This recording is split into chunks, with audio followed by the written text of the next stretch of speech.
Kaya pakiusap ko lang po, seek the truth. Katotohanan lamang po, not the script. Sec Vince, hindi po kita inuutusan at tinuturuan. Isa itong pakiusap at paalala lang po.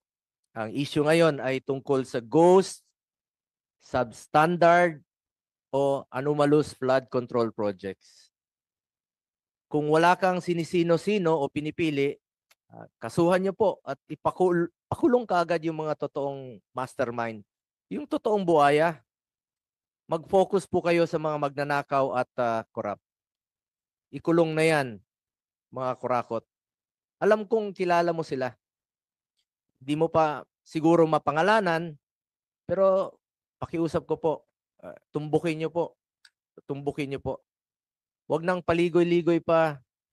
Tumbukin niyo yung sino may sala talaga rito. Tumbukin mo yung mastermind at huwag sanang ilihis yung issue.